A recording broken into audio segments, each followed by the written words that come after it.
भाइयों और बहनों, बुद्ध मानवता के सामूहिक बोध का अवतरण है। बुद्ध बोध भी है और बुद्ध शोध भी है। बुद्ध विचार भी है और बुद्ध संस्कार भी है। बुद्ध इसलिए विशेष है कि उन्होंने केवल उपदेश नहीं दिए, बल्कि उन्होंने मानवता को ज्ञान की अनुभूति करवाई। उन्होंने महान वैभवशाली राज्य और चरम सुख सुविधाओं को त्यागने का साहस किया। निश्चित रूप से उनका जन्म किसी साधारण बालक के रूप में नहीं हुआ था, लेकिन उन्होंने हमें यह एहसास करवाया कि प्राप्ति से भी ज्यादा महत्व त्याग का होता है। त्याग से ही प्राप्ति पूर्ण होती है। इसलिए वो जंगलों में विचरे, उन्होंने तप किया, शोध किया। उस आत्मशोध के बाद जब वो ज्ञान के शिखर तक पहुंचे, तो भी उन्होंने किसी चमत्कार से लोगों का कल्याण करने का दावा कभी नहीं किया, बल्कि भगवान बुद्ध ने हमें वो रास्ता बताया जो उन्होंने खुद जिया था। उन्होंने हमें मंत्र दिया था, अप्पदीपो भव भिक्खवे, अप्पदीपो भव भिक्खवे, परीक्ष भिक्षवो, ग्राह्यम मद बचो न तू गौरवाद। अर्थात अपना दीपक स्वयं बनो, मेरे वचनों को भी मेरे प्रति आदर के कारण ग्रहण मत करो, बल्कि उनका परीक्षण करके उन्हें आत्मसात करो। साथियों, भगवान बुद्ध से जुड़ा एक और विषय है जिसका मैं आज जरूर जिक्र करना चाहता हूं। वैशाख पूर्णिमा का दिन लुम्बिनी में सिद्धार्थ के रूप में बुद्ध का जन्म हुआ। इसी दिन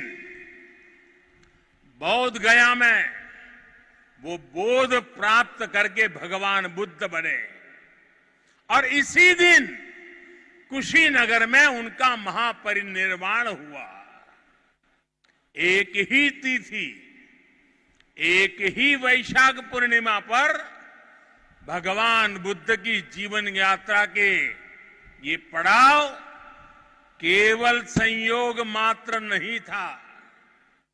इसमें बुद्धत्व का वो दार्शनिक संदेश भी है जिसमें जीवन, ज्ञान और निर्वाण तीनों एक साथ है, तीनों एक साथ जुड़े हैं।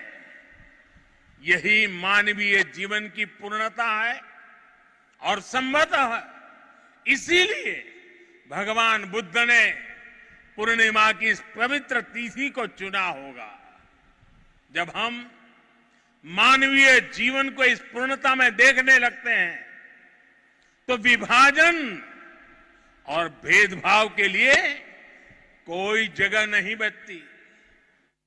तब हम खुद ही वसुधैव कुटुंबकम की उस भावना को जीने लगते हैं जो सर्वे भवन्तु सुखिनः से लेकर भवतु सब्ब मंगलम, भवतु सब्ब मंगलम के बुद्ध उपदेश तक झलकती है। इसलिए भौगोलिक सीमाओं से ऊपर उठकर बुद्ध हर किसी के हैं, हर किसी के लिए है। साथियों, भगवान बुद्ध के साथ मेरा एक और संबंध भी है जिसमें अद्भुत संयोग भी है और जो बहुत सुखद भी है। जिस स्थान पर मेरा जन्म हुआ, गुजरात का वडनगर, वहां सदियों पहले बौद्ध शिक्षा का बहुत बड़ा केंद्र था। आज भी वहां प्राचीन अवशेष निकल रहे हैं, जिनके संरक्षण का काम जारी है। भारत की विशेषता रही है और इसलिए काशी के समीप सारनाथ में मेरी आत्मीयता आप भी जानते हैं।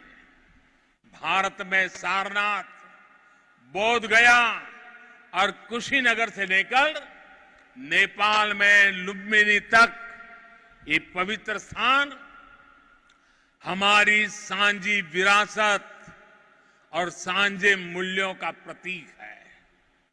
हमें इस विरासत को साथ मिलकर विकसित करना है और आगे समृद्ध भी करना है। अभी हम दोनों देशों के प्रधानमंत्रियों ने यहां India international centre for Buddhist culture and heritage का शिलान्यास भी किया है। इसका निर्माण international Buddhist confederation of India द्वारा किया जाएगा। साथियों, भगवान बुद्ध का कथन है, सुप्प बुद्धम प्रभज्जन्ति सदा गौतम सावका एसम दिवाचरत्तो च भावनाए रतो मनो। अर्थात जो हमेशा मैत्री भावना में, सद्भावना में लगे रहते हैं, गौतम के वे अनुयायी हमेशा जागृत रहते हैं। यानी वही बुद्ध के वास्तविक अनुयायी हैं। इसी भाव को लेकर आज हमें पूरी मानवता के लिए काम करना है। इसी भाव को लेकर हमें संसार में मैत्री भाव को मजबूत करना है। सभी को एक बार फिर से वैशाख पूर्णिमा की अनेक अनेक शुभकामनाएं। नमो बुद्धाय, नमो बुद्धाय, नमो बुद्धाय।